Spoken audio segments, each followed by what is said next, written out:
Welcome back to the Raising Rock podcast. My name is Elise and I am your host. Today we are joined by Ericka Andersen. She is the author of Freely Sober, which is an incredible read if you are exploring the topic of sobriety, the role that alcohol has in your life, whether you're a believer or not. This book is going to be an incredible read for you. It is a great way to really identify the hold that alcohol has in your life and exploring what it would look like to be sober. Ericka has an incredible story herself of how she became sober, what sobriety has looked like to her. She shares a little bit of that on the episode, and we just kind of get into some really crazy statistics about alcohol, specifically with moms and women and the statistics around that. It is just a really fascinating episode on a really, frankly, divisive topic in our culture. And so I'm really excited for you guys to hear it. I hope you learned something from this episode. Ericka says in the episode that her goal is that you would enter this book, enter this conversation, leave the book, leave the conversation, never looking at alcohol the same again. And so that is my hope, that you go into this totally open to what the Holy Spirit will reveal to you about your relationship with alcohol, and that it invites you into looking at that and exploring what that could look like for you. Before you get into episode, I would ask that you pause this episode and go like, subscribe, follow wherever you're listening to us, wherever you're consuming our content. Every like, every follow, every share, every comment, it all helps us become more discoverable to a new audience, and it helps us more than you know. So for those of you who have engaged with us either through the podcast, through YouTube, through our Instagram, every comment that you've left, we read, we reply to, because it does mean so much to our growth and it really does help us. So thank you for that. As a reminder, you can find our website at raisingrockco.com. You can subscribe to our newsletter. There is so much information on there for you guys to interact with us and engage with us. And we're just so thankful that you are here. So with that, Ericka, welcome to the show. Welcome to the show. Hi, thank you so much for having me. I am so excited. We were talking a little bit off air about my passion for this topic. And over the years, I have struggled to articulate my thoughts around alcohol in the church. It's just such a big topic, and I have struggled to articulate my thoughts. And so I'm so excited. You just wrote a book, Freely Sober. It is out now. What does Freely Sober mean? Introduce us to the book, and then we'll dive into this world of alcohol from there. Yeah. Starting with the title is not a bad idea, because I always end up getting there, I feel like, at the end of conversations. But I love starting with it because freely sober means that you can choose to be sober, but you don't have to be sober. And that's really kind of it. I think people often hear the word sobriety, or they hear conversations around addiction and drinking and all of that. And when you hear sober, you think, oh, that's something somebody had to do because a bad thing happened to them. And even though I was in a very unhealthy relationship with alcohol for many years, and it was a good thing for me to stop drinking, I think it's so important that I felt like I had the freedom to choose that based on my education and my understanding of why I would want to choose that. And so I hope that people see this book, Freely Sober, and it's just like an invitation to get a little bit curious about alcohol and how it's affected your life and maybe the history that it has for you. And there's no expectation when you read the book. It's really just, is this something that you've ever thought about? Let's get into conversation about it without any sort of, no, you're not compelled to quit. You can decide if you want to. And I hope that by the end of the book, you will never think about alcohol in the same way again. And that's the promise that I make in the introduction. So what is your history? So you mentioned you did have a history with alcohol that wasn't pleasant. Walk us through the role that alcohol played in your life prior to writing this book.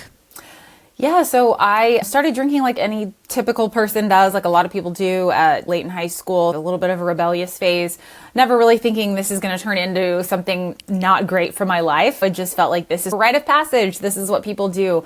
But even from the beginning, I had a lot of conviction about it, where I knew that drunkenness was wrong, and I was drinking beyond just one or two drinks at that time. So I already began to have sort of a heart struggle with it.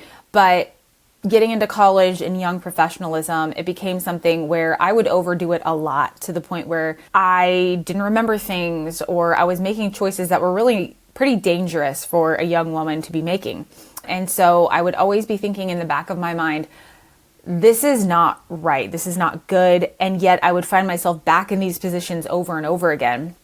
And as life went on, but still I'm successful in life and nobody would ever be like, you have a huge drinking problem. But as I got married and got into motherhood, it transitioned from one kind of harmful drinking to another, and that it became something I was doing at home with wine. It was more like, I'm the wine mom now, and I'm always drinking this bottle of wine every day, or having 3 glasses, having a bottle, and waking up feeling panicked that I did it again, feeling awful because that doesn't feel great when you drink that much, feeling tired, feeling anxious, and feeling ultimately at the end of this sort of road like I really didn't have a lot of control over it. And I really wanted to get out of this oppressive cycle. But as a Christian woman, like the kind that's at church every week, that is helping lead Bible study, that's volunteering in the children's ministry, it felt like I can't admit to anybody that I have this problem because that would be weird.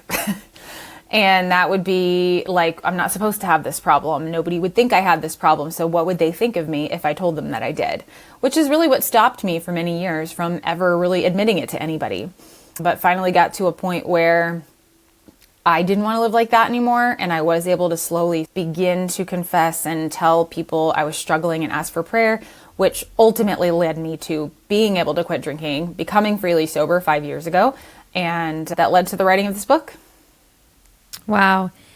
So many moms in particular, and this is really the audience for this show, is moms, I believe, struggle with wanting wine at the end of the day. I've had such a long day. I just need my mommy juice, or I'm going to go to book club and we're going to have a bottle of wine. Like, it becomes so much a part of mom culture.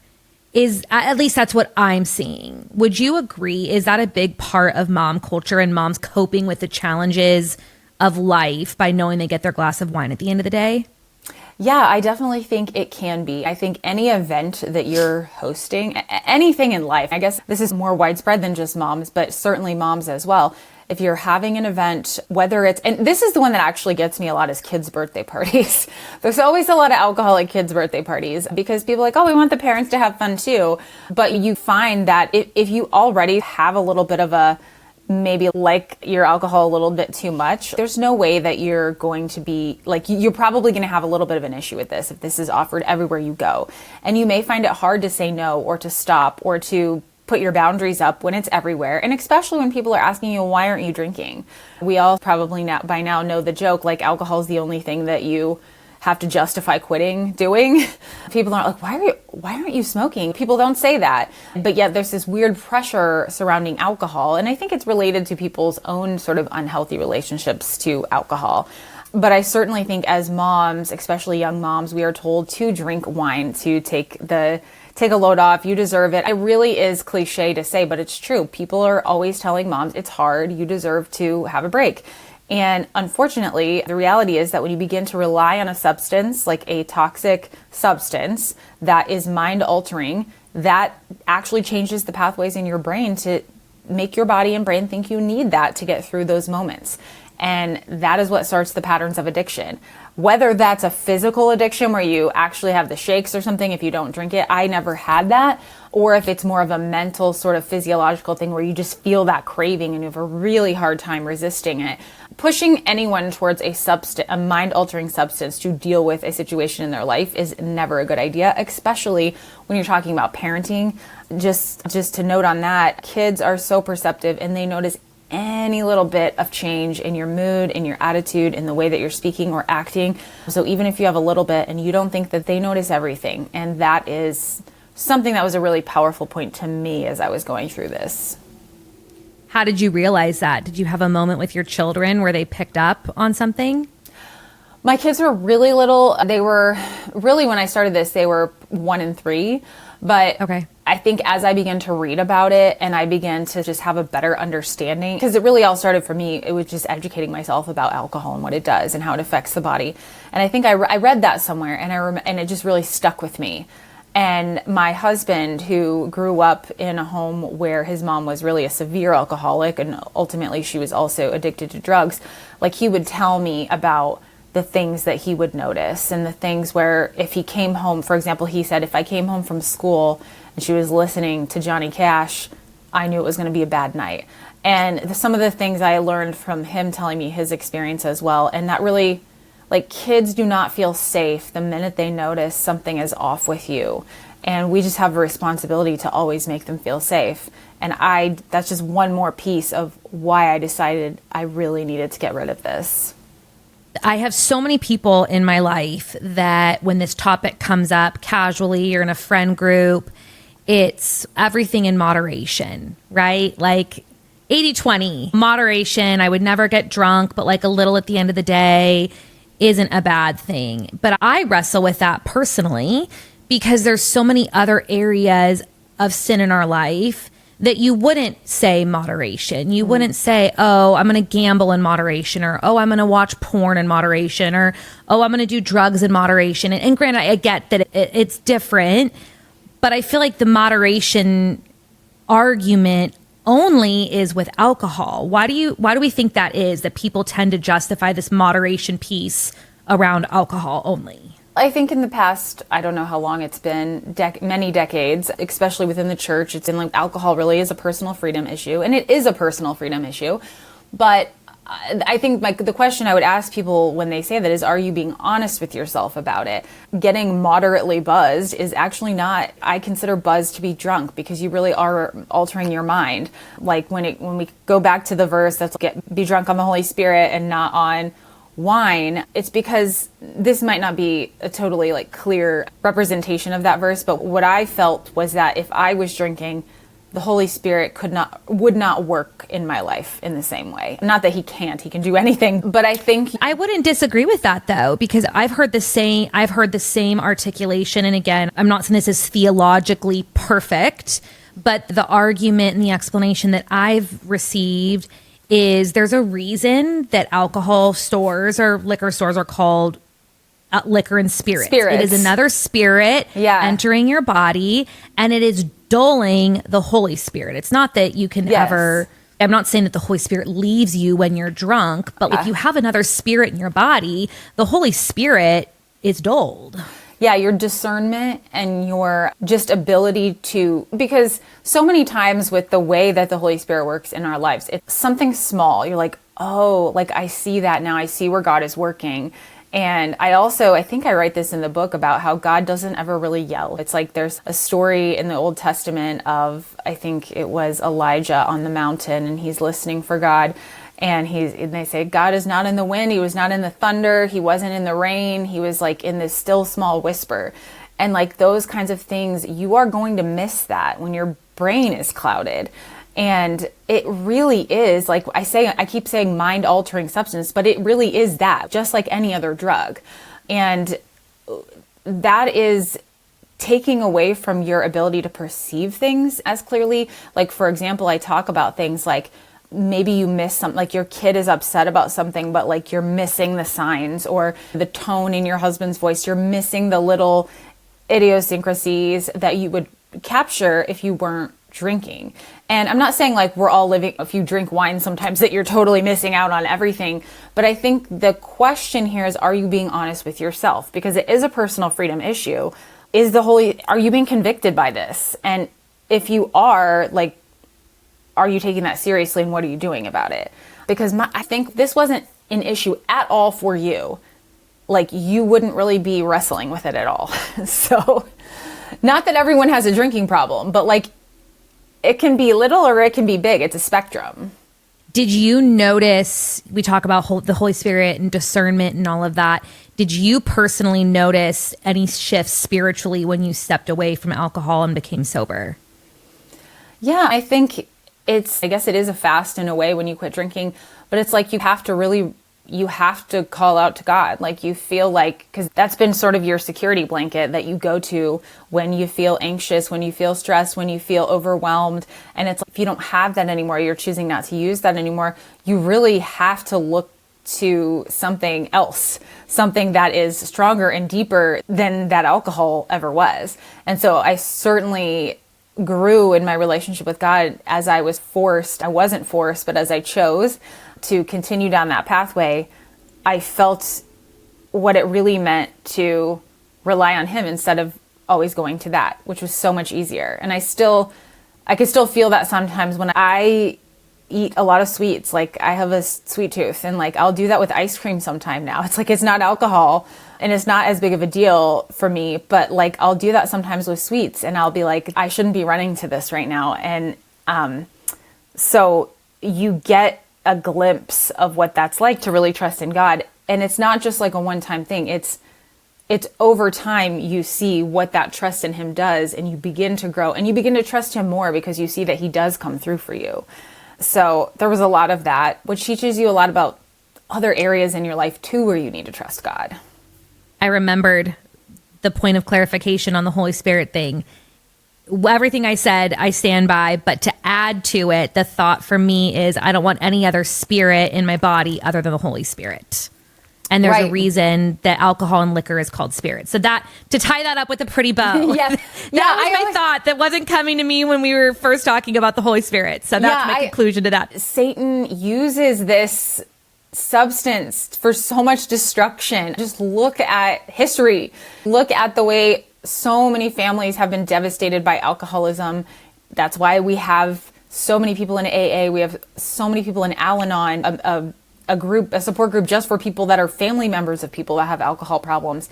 It is not, I keep saying this lately, it is not a benign substance. This is not something that you have to take alcohol seriously if you're going to drink it. You can't pretend, because it doesn't affect everyone the same way either. Like, one person may have no problem and it's no big deal, but another person may be genetically predispositioned or biologically wired to be more prone to addiction.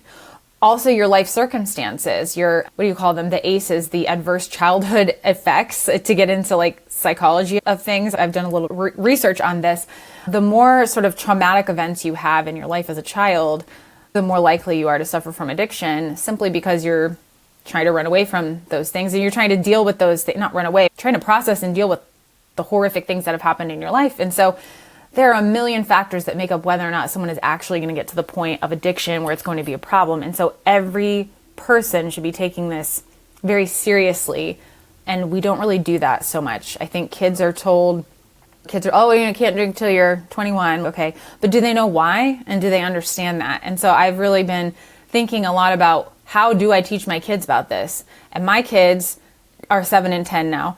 And they know that there is a history of addiction in our family on both sides. They know that they are more prone to addiction, and that they have to be, of course, right now they're like, yeah, we would never drink alcohol because they're 7 and 10.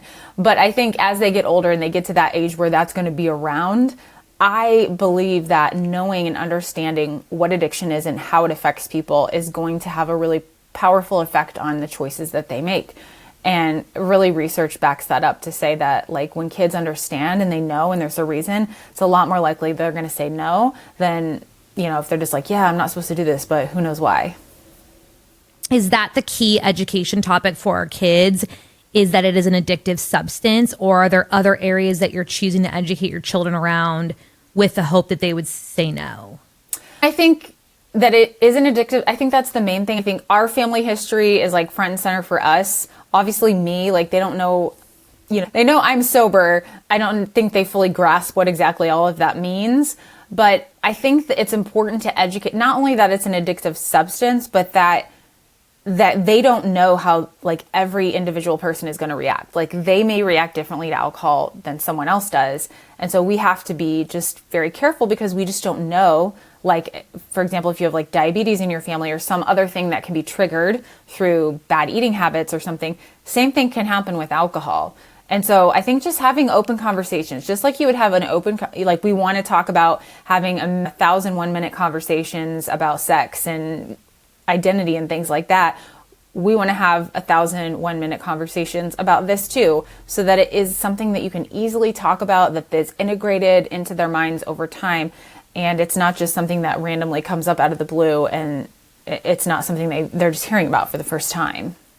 I love how you brought up, you never know who's going to have a problem with alcohol. And that's been a big driver for me over the years, outside of our personal conviction to not drink, which happened years ago when my husband and I started dating. For those that have, I shared my testimony a little bit right when I started the podcast, but really briefly, Our testimony is that alcohol had been a part of previous relationships. It never went well for either of us.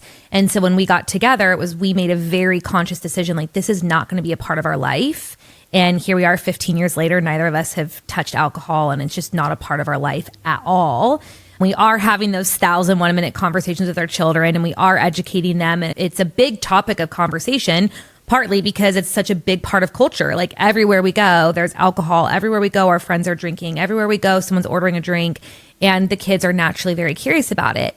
But that's our personal, what we're doing. But I really love how you articulated, you never know how somebody is going to respond to alcohol. And that's been such a driver for me more recently as to why I'm so convicted about this is, if I want to be a light in this world to the lost, how can I be a light and be consuming alcohol publicly or privately and have somebody witness that who does have a problem with it? I feel like that just dampens my witness to others, because how do I know who's going to have a problem with it? How do I know who's going to struggle with seeing me have alcohol, and then it tarnishes my witness and my reputation as a believer to them? And I don't know. I just really love that point, because you never know what someone's struggling with. You never know what they're going to think if they see you struggling with it. And I think that's a huge opportunity to be a witness and a light in the world, is to set ourselves apart in that way. Yeah. And I think if you are a person I really don't have a problem with this, and I just like a glass of wine sometimes with my meal, and I think that's okay. But I would stress to Christians and people in the church that just to be very aware of who you are with and like the situations that you're in. Are you with like new friends that you don't know that much about? Be aware that somebody could be struggling and you don't know that. Not that you should always just be 100% like, I'm scared to do anything, but be aware. And I think the prayer, like going into it with prayer, asking God to give you some kind of message or understanding that like this isn't appropriate or this isn't helpful. And if you're ever in doubt, to just say no. And if you can't take it or leave it, then that's where I'm like, maybe question, that, because that's where it comes in, is can you take it or leave it? And if you can't, that's where I would say maybe there's like a conviction to listen to there, because I know I've been in situations in the past where people didn't know that I struggled with alcohol, and there was alcohol amongst Christian friends. And it was really unhelpful to me. And I wished it wasn't there, because for me, church events were like sort of a detox time. It was, okay, I'm going to try to get back on track here. But it was like, oh, cool. We had a meeting for our mission trip we were going on at a bar.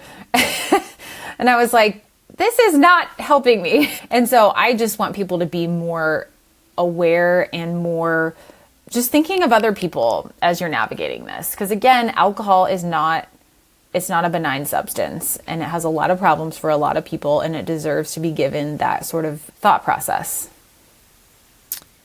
How can someone who's listening today evaluate if they have a problem with alcohol? I think if you have a problem, but I also think don't let labels hold you back. Do I have a problem? If using the word problem isn't working for you, you don't have to use that word. If alcoholic or addiction you're like, that sounds really serious. I think labels and words really keep people from exploring things. But if you are thinking about what would my life look like without alcohol, or you think I should quit drinking or something like that, like anything at all, there's no harm in walking into it with an open mind and an open heart, and just like checking out what's available. Like I said, that's how I wrote the book, was that you walk into this book and you never think about alcohol in the same way again. It's not that you won't ever drink again or that you have to get sober by the end of it. It's like, let's just explore a little bit. And when you just allow yourself to get into that conversation, like, you might be surprised by what sort of the resolution to that conversation is. You might walk out with a different mindset. Instead of thinking I should quit drinking, you might walk out of that conversation with, oh, I want to, now that I know all this other stuff, and now that I see what it could be for me, like that God has maybe like a gift for me on the other side of this. And that's how it started for me, was just like educating myself and not putting any pressure on myself in the beginning. Because when there's pressure, you don't want to do it. But when you walk into it being like, I don't know, God, what are you going to show me? Like, I'm open to it. I think that allows you to open your heart and mind to possibilities that you wouldn't if you were putting it in this little box over here as a must do it this way type of thing. What can people expect from the book? So you say the goal is they're walking into it and they never think about alcohol again. Is the book primarily your story? Is it research you've done? Is it tools? Kind of walk us through what to expect in the book. Yeah, so it's not that they won't ever think about alcohol again. It's that they won't think about it in the same way again. Yes, thank you for clarifying. Little distinction. But yeah, it's really 3 parts. So part memoir, part journalism and exploration of what's going on with alcohol these days in culture and with our bodies, specifically women's bodies, who are, by the way, much more highly affected by the devastating effects of alcohol. The rate of alcohol-related deaths in women has increased by 288% in the past 25 years for women ages 24 to 35. Oh. It's half that for men in the same age group. And for overall women versus men, like women double men in increase in alcohol-related deaths in the past 25 years. So, and why do we have an answer to that, or is it like, why is that? There's a couple of reasons. Like, one is simply because it was about that time that alcohol marketers really realized that women were an untapped market, and so that was about the time when you started seeing all the fruity drinks and the orange cream vodka and all the things that you still see in the grocery store today, and the marketing world towards women was just like went crazy, and we were affected by that. I think it's also because of that we started drinking more. I think it's also just the pace of our lives has pushed us into sort of coping mechanisms. And what you'll find when it comes to women, this is one of the most interesting stats I found when writing the book, is that when you look at people in high-powered positions like lawyers, surgeons, doctors, all of these, women versus men in those professions, women have a 50% higher rate of addiction problems than men in high pressure jobs. And you could anecdotally say all kinds of things, but it could be just the way we're biologically wired, maybe to reach for something. But also, I think women in particular are often maybe juggling a little bit more than men. And sometimes that could be it too, when it comes to parenting and everything. And frankly, our nervous systems are designed so differently than men. Right. Like, we are not designed to run at a 100 24 hours a day. Like, we are designed as women to be softer and more feminine and not operate so on all the time. So I can see that. I can see how women would need substances to overcome some of that based on their lifestyle choices. Right. And as in culture, it's just like alcohol is really unquestioned. Like, it's everywhere. It's integrated into everything. And drinking wine, everyone jokes, oh, I need a glass of wine. We're going to have some wine. We're going to unwind. I really did use those common cultural cliches to justify it. I'm like, everybody does it. Like, this is normal. Like, I said those things all the time. But for the people that are more prone to really getting addiction and getting hooked on it, like those people, it becomes a real problem. It's not for everybody that it becomes a huge problem, but there is a good portion of the population that it is a problem for. And so, where was I going with that? We were talking about women. Why is it affecting women? Yeah. Why is it affecting women more than men? Or why are there more female-related deaths than men? Yeah, and it's just like our bodies, like you were saying, like it is more associated with breast cancer, heart disease, all of these things that happen with our bodies as we age, especially. For whatever reason, women, our bodies are more complicated. They're harder to deal with than men's bodies, and they're more affected by alcohol. And that's just, whether that's fair or not, it really isn't the question. It's just what is. And so I think, especially as me being the age that I am, like perimenopause and all of that, I talk about this all the time. Like, people my age are really starting to think about this differently, and even much more so from a wellness aspect than from just an addiction aspect. And I think a lot of women nowadays are looking at this being like, there's so many reasons why this is bad for me. Like, I don't even know why I'm doing this. And so sobriety has become somewhat of a trend lately. I love it. I do love that. Okay, so the book is part memoir, part journalism. I Didn't get to interrupted the you. last part. Memoir, part journalism. What's the third part? The third part is, I guess you could say it's self-help, which is really a lot of great, like the first chapter, after chapter 1, there's like a personal assessment that you can do. Lots of great questions, lots of stuff to really be considering and really working through on your own. I think people don't take the time to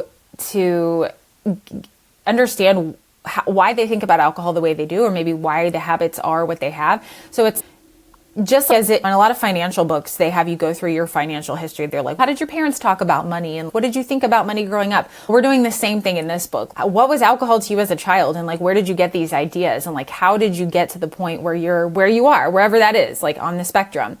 And when you start to understand how you got where you are and why you do the things you do, there's so much clarity that can come, because you can start to be like, oh, that makes so much sense. But if you never stop to think about it and you're just like going full force straight ahead and never understanding what's underneath it all, it's really hard to find a solution. It's really hard to find freedom.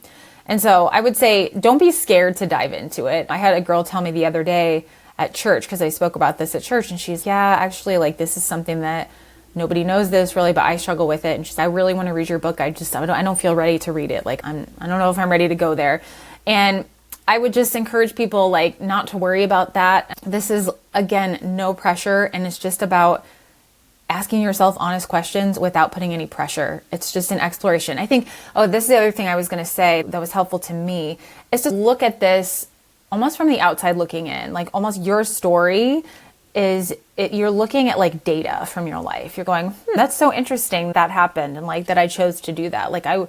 And then putting 2 and 2 together without being emotionally invested as you look at it. That's one of the ways that I talk about looking at this through a different lens as you're reading through the book. So just a lot of practical stuff, I would say. So it's insight, it's history, it's practicality, and hopefully by the end also you're spiritually formed in a direction that you feel like, okay, like I'm a little bit more clear on this now than I was when I started.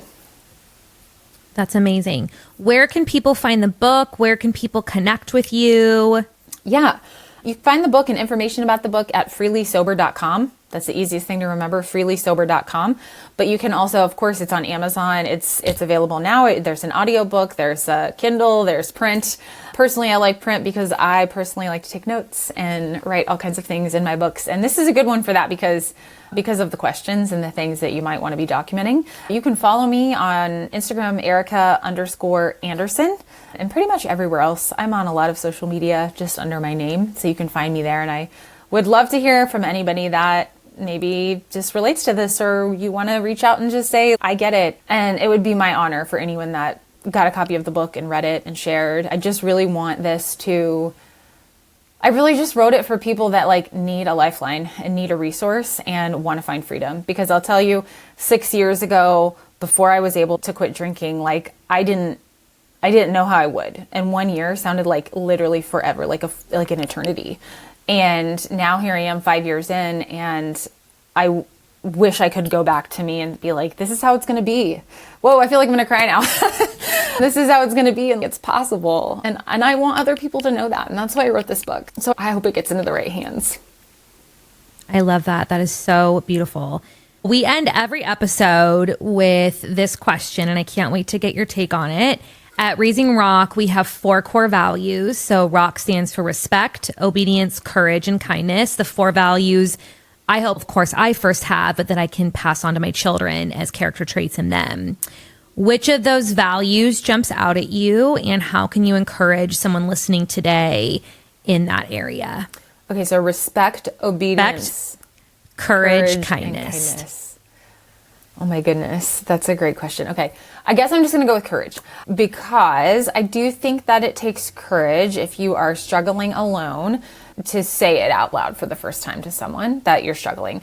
So courage, because it can be very scary. The first time, I think I'm pretty sure this is in the book, where I write about sharing with my small group as a prayer request. That was the first time I ever really said it out loud, and that was very scary, and I felt stupid, and I felt really self-conscious, and I was like, but I did that, and that was really, honestly, I just look back and I can see almost like if there was a graphic of my life and how this all became, I found freedom, it really started there, the spark of light. And so like that spark of light for you is just sharing with one person. And I will say people are not as judgmental as you think they are, and people have so much compassion. And so I would just encourage you, and if you were to run into the one person who is not that compassionate, I promise you, like, the next person will be. Like, don't believe the lies. Don't believe the lies, because Satan wants you to remain oppressed inside in the dark. And so every time you believe that lie, like, you give it power. So don't. So beautiful. Thank you so much for that answer. That was perfect. Thank you.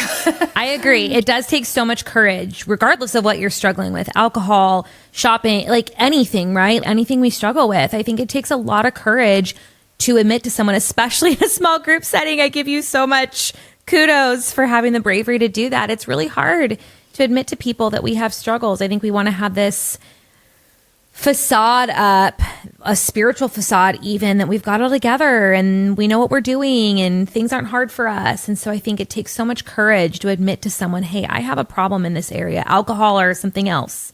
So I couldn't agree more. I think it's that spark of light, I think, is how you articulated it, of when you express it to someone, the sin isn't no longer a secret. The sin always is found out. But if we take away the secretness of it, it gives the enemy that much less of a hold over it in our lives. Yeah, definitely. Well, thank you so much, Ericka. It was such a joy digging into this topic. I'm so eager for the audience to hear this episode. And I hope that, like you said, that it just goes out and touches at least one heart and sparks that conversation with somebody to have that conversation, explore the topic. But I'm just so appreciative of your work and all you're doing with this topic. It's needed in our culture. Thank you so much.